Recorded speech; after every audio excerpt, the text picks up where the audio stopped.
안녕하세요. 대구 부동산 선수입니다. 10월 18일 일일 브리핑 해보도록 하겠습니다. 하얀 코끼리를 아시나요? 하얀 코끼리를 키우시겠습니까? 하얀 아파트를 키우시겠습니까? 하얀 코끼리에 관련된 유래를 아시나요? 하얀 코끼리는 재밌는 유래가 있습니다. 고대 태국에서 왕이 마음에 들지 않는 신하에게 하얀 코끼리를 선물합니다. 신하는 왕이 선물한 이 신성한 동물을 일을 시킬 수도 없고 버릴 수도 없습니다. 신하는 결국 엄청난 돈과 시간을 들여서 코끼리를 키우다가 파산하는 수순을 거치게 됩니다. 하얀 코끼리는 겉은 화려하지만 실상은 쓸모가 없는 것을 의미합니다. 때로는 아파트가 누군가에게는 하얀 코끼리가 될 수도 있겠다. 대출 금리가 무진장 오르고 있어요. 코픽스 금리 어제 짚어드린다고 했는데 빠뜨렸는데요. 3.82%. 대출 금리 다시 오를 거예요.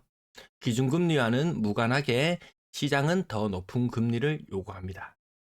혹시 어제 PD 수첩 자영업 생존기 보셨나요? 아, 정말 눈물이 앞을 가렸습니다. 특히 후반부에 보시면은 대구의 자영업자, 경산의 자영업자 이야기가 나옵니다. 네, 경산의 자영업자도 마찬가지로 하얀 코끼리를 키우고 있습니다. 벌이가 만만치 않던데 돈 잘 버시던데 아무튼 어, 돈을 잘 버는 가운데 아파트를 분양받고 그로 인해서 월 나가는 이자 비용이 또 솔창게 나가더라고요. 한번 꼭 보시기를 네, 권해드립니다. 그래서 모두 다 하얀 아파트를 키우기에 바쁜 시절에 하얀 코끼리에게만 네, 먹이를 줍니다. 자영업자에게는 먹이를 주지 않습니다. 먹이를 줄 여가가 없습니다. 대구의 고깃집 사장님 이렇게 모자이크 처리돼 가지고 나오고요. 아, 우시더라고요. 참 마음에 안 됐습니다. 제 부모님도 자영업을 했었기 때문에 그 많은 그 세월을 수십 년 세월을 그 많은 부침을 겪으면서 이 가는 과정을 저 어린 시절부터 이렇게 가까이에서 계속 봐왔었기 때문에 많이 공감하고 참, 정말 눈물이 앞을 가리더라고요. 네. 요렇게 우리 주변 경제 상황이나 이런 것들 좀 알만한 것 여러분이 아셔야 될 만하다 싶은 것 있으면은 제 채널에서 제 채널 홈에 오시면은 함께 보고픈 영상에 제가 꼭 올려놓습니다. 꼭 올려놓거든요. 요것도 한 번씩 체크해 보시면은 간혹가다 빠뜨리는 거 있으면 참고가 되시지 않을까 싶습니다. 특례보금자리 론빨이 다 해간다. 다 해간다. 거래량 지금 굉장히 양호하지만 위태위태하다. 요 부분 꼭 기억해 두시고요. 깜짝 놀랐습니다. 매도 물량 어느 정도 예측은 했죠. 어제 37,500건 정도 나올 것이다 예측했습니다. 이것이 브레이크가 없습니다. 브레이크가 없어요. 작년에는 브레이크를 걸어줄 수 있었지만 올해는 브레이크가 없다. 자, 시간차를 두고 매도 물량이 쌓이기 시작하면은 전세 물량이 한 템포 늦게 쌓여갑니다. 이 부분 어제도 말씀을 드렸는데요. 전세 물량 이제 시작으로 가턴한 모양새를 취하고 있는데요. 그렇습니다. 네. 거래량 90건. 놀라운 거래량입니다. 90건. 그럼에도 불구하고 제가 목표치 2250건에서 2150건으로 낮췄어요. 오늘 낮췄습니다. 2250건까지 도달하지 못합니다. 지난달 2060건, 2150건. 마지막 대출 받은 사람들이 몰려들었는 결과 2000건을 넘어서긴 했어요. 보통은 2000건을 뚫고 올라가면은 강하게 뚫고 올라가면은 더 많은 호재를 안고 뭐 3000건, 4000건 이렇게 점프를 해줘야지 아파트 가격이 폭등하는 현상을 불러오는데 시름시름 이제 거래량은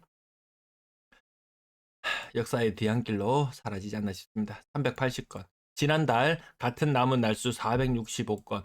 이 격차가 점점 더 벌어지고 있어요.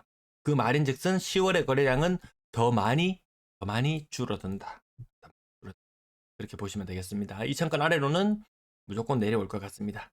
건당 거래 대금 아직 올라가지 못하죠. 요거 언제쯤 올라갈래나 눈여겨서 지켜보고 있습니다. 자, 오늘의 거래량, 대구의 거래량만 놓고 보면은 대단해요 소리를 할 만도 해요. 대단해요 소리를 할 만도 해요.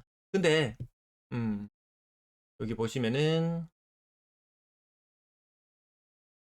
자, 아이고 화면이 잠깐 가리네요. 자, 여기 보시면은 대구 거래량 90건 대단해요 할 만하지만 서울이 거래량이 116건. 대구 거래량이 너무 많다는 생각 안 드시나요? 부산의 거래량도 추월했어요. 인천의 거래량도 추월했어요. 물론 오늘 하루 기준이긴 하지만 대구 진도 너무 나간다. 이렇게 힘을 낼 수 있었던 근원은 대구 사람이 돈이 많다. 현금 부자가 많다. 그게 아니에요. 대구 사람이 빚을 많이 내더라. 대구 지역 가격 한번 살펴보고 갈게요. 아파트 투미 사이트에서 보고 있고요. 자, 금액 순으로 살펴보겠습니다. 비싼 아파트 24억 대단해요. 뭐 대단하긴 대단하죠. 돈 많은 사람들은 지금 현금 부자 많더라. 은행에 넣어놓으면 맨날 새끼 칩니다. 돈을 더 불려주고 빚이 많은 사람은 빚을 또 불러오더라. 이 와중에 누군가 이런 사람들 따라 하려다가 발행이가 찢어질지도 모릅니다. 14억짜리 아파트 네 좋습니다. 대출 한 70% 정도 받아서 살 수 있어요. 그 순간 웬만한 중산층들에게는 이거 그냥 하얀 코끼리가 되지 않을까 싶습니다. 자, 월드마크 웨스트엔드 고점 대비 40% 빠져 있어요. 1, 2, 3층 이런 것도 아닙니다. 1, 2, 3층 이런 것도 아니에요. 워낙 밀집한 곳, 특히나 아파트 밀집되어 있는 곳에서 옆에 확장성이 있는 곳은 투자로서의 매력이 있다. 확장성이 어느 정도 한계에 다다르게 되면은 그것은 오히려 독이 될 수 있다. 분양 단계에서는 주변의 분양 단계에서는 선제적으로 투자할 만하다. 근데 분양이 주변에 다 끝나고 주변 가격이 굉장히 높아져 있지만 가격이 만만치 않죠. 일반 사람들이 접근하기 만만치 않습니다. 자, 9억 이상 10월 달 접어들어서 거래가 있곤 하지만 10월 들어서 6억 이상 거래가 지금까지 11건이에요. 11건. 기함합니다. 팍 줄어들었어요. 9월 27일 이후부터 특례 보금자리를 끊긴 이후로 6억 이상짜리 거래가 오늘은 몇 건 보이나요? 눈에. 한 건.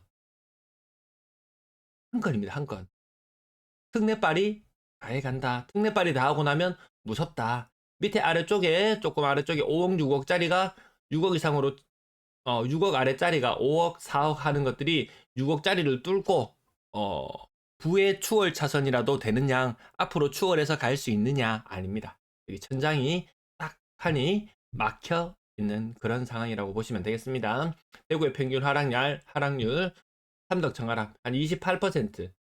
직거래로 이루어졌어요. 직거래로. 그러면 보통 뭐 시장 가격 정도, 평균 하락률 정도의 구매를 했구나. 이 정도로 보면 됩니다. 요거는 지나치게 높지도 않고 낮지도 않다. 요거는 세입자가 사지 않았을까 이런 느낌이 들기도 합니다. 요런 거래 가격 지나치게 낮으면은 지인 간에 뭐 가족 간의 직거래나 가족 간에 참 직거래 신고할 필요가 있나요? 네, 아무튼 지나갈게요. 자, 4억 9천 동대구 엘리넷들 제임스님 네 보고 계시죠? 네. 여기 몇몇 군데 보시면은 동대구 우방 아이유쉘 4억 7천 이런 가격들 자꾸 체크해 보시고요. 끝이 살짝 올라가긴 하지만 위쪽이 못 올라가면 결국 아래쪽에서도 힘을 쓰다가 제풀에 찢어서 아까 떨어지지 않을까 이렇게 생각도 해봅니다.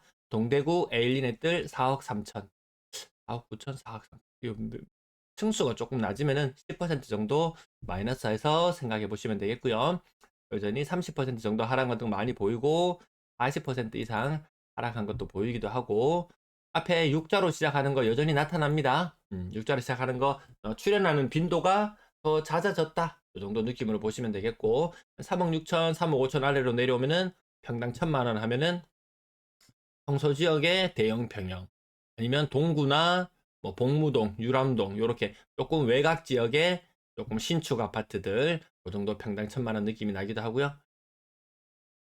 그 다음에 조금 인기 있는 지역들의 소형 평형 그리고 외곽 지역의 국민 평형 그 가격이 좀 비슷한 그런 양태를 띠고 있다는 걸 기억해 두시면 되겠습니다. 침산 하정파크 드림 침산동 괜찮더라. 사람 많더라. 월배 괜찮더라. 여기도 사람 많이 돌아다니더라. 제가 어제는 죽전 내거리 쪽에 가봤어요. 와 사람이 많아졌어요. 제가 좀 요 근래 좀 그곳을 좀 종종 들르기는 하는데 유동 인구가 갈수록 더 많아지는 느낌입니다. 더 많아지. 신천동의 벽산인 솔렌스힐 요거 세대수는 많지 않은 곳이지만 이 가격이 너무 싸지 않나요? 동대구 대단해요. 뭐 대단해요. 뭐 이렇게 이야기한다 치면은 3억 2천입니다. 3억 2천. 거의 37평, 38평 정도 되나요? 네, 소형 평형도 인기 있는 곳은 3억 한 9평, 평당 1,000만 원 정도, 평당 1,000만 원이 아니죠. 예, 그 정도 가격. 나머지 3억 이상 가격. 여전히 앞에 육자가 띄엄띄엄 보이기도 하네요.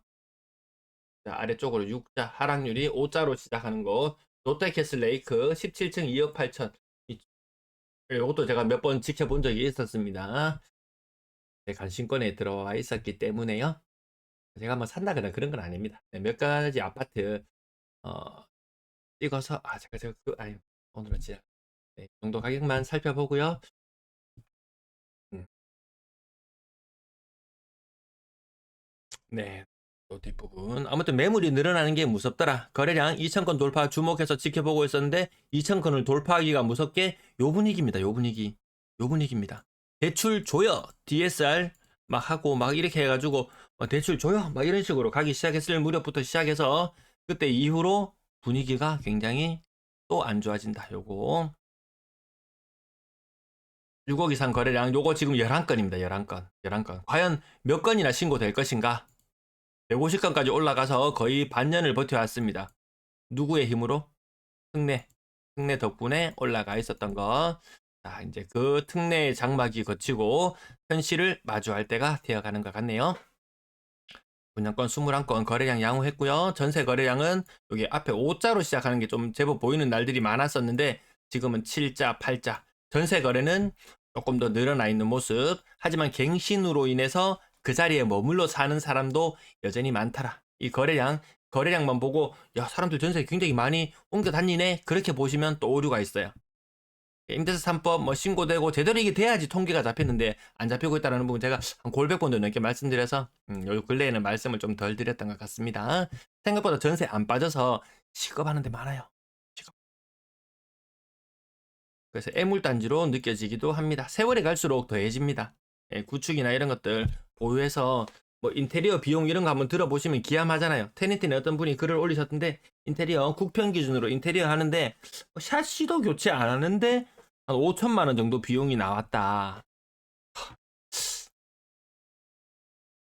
그래서 한번 수리하고 뭐 그래도 구축은 구축이거든요. 사람들의 인식이 그렇거든요. 인테리어 빨도 5년 가면 끝이에요. 그 돈 5천만 원 넣어가지고 국평 기준으로 5천만 원 인테리어 빨 넣어가지고 인테리어 했어요. 5년 지나서 한 5년 정도 지나고 나면 매매가가 인테리어 했는 집이나 안 했는 집이나 물론 차이는 조금 있겠지만 인테리어 빨 소멸되는 데는 한 5년 정도면 족하다. 1년에 1,000만 원이 들어간다는 셈이에요. 이런 것들 인테리어 5천만 원 주고 해가지고 1년에 월세로 해가지고 1,000만 원 정도 받아요. 5년 지나면은 내 인테리어 받았는 거, 월세 받았는 거 퉁치면 그냥 끝이에요. 남는 게 없어요. 네, 시청 감사합니다.